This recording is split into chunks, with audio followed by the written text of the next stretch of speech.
Father Paul. Mary went back to God after Liam.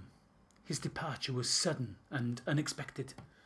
All seemed well in their garden of roses until one day Liam just announced he'd met someone and was leaving, and that was that.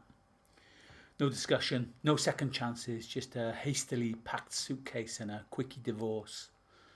The loneliness had been unbearable. It was more like a death than a divorce. But at least in death you could rest assured that the recently departed was not running around the town with a young pretender.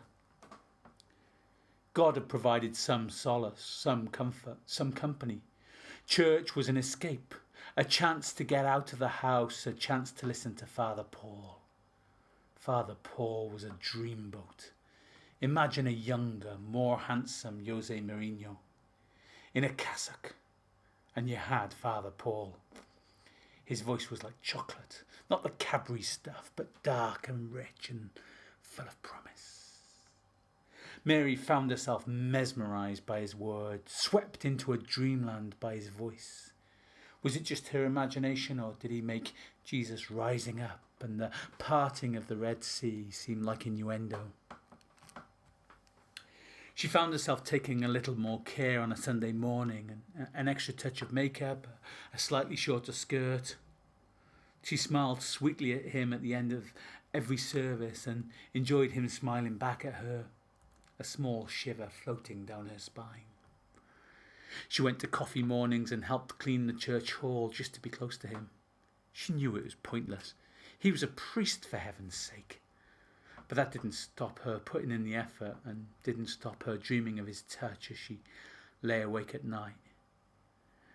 Liam was becoming a less painful memory as Father Paul stroked her to sleep, filling the void. She decided she had to tell him the way she felt, see if he felt the same way too. After all, he always seemed pleased to see her, and never missed an opportunity to lay a hand on her shoulder or on her arm. She decided to go to confession and confess her sins. She'd tell him directly to his face, well, through a screen.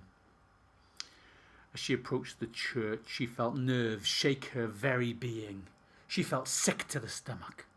What if he said no? What if? What if?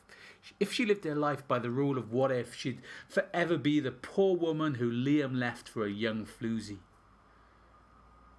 I lie awake at night, dreaming of a man touching me, she told the priest.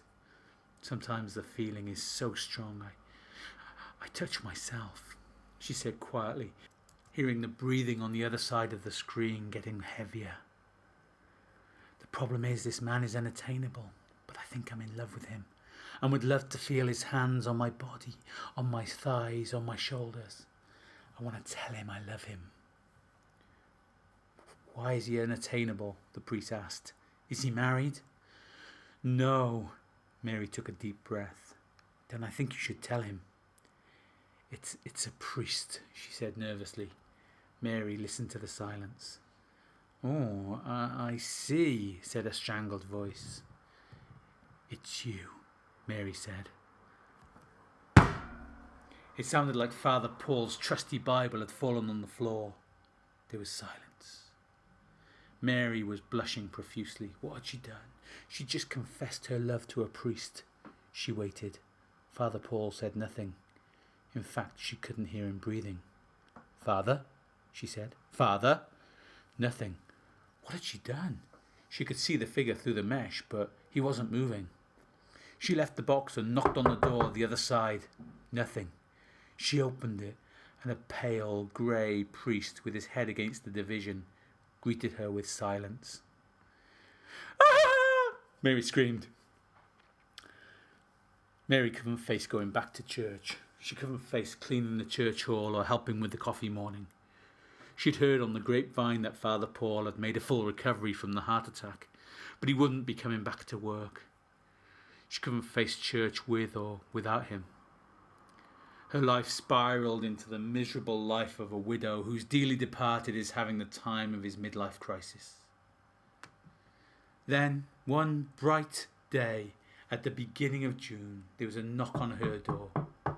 She wondered who on earth it could be. No one knocked her door. ever. She opened it, ready to tell the cold caller to fuck off. But it wasn't a cold caller. It was Father Paul, looking a hell of a lot better than the last time she'd seen him, but not wearing his priest's clothes. "Father Paul," she gasped. "It's just Paul now." He smiled a smile that said, "I want you." "Do you still..." He let the words trail off and the smile take over.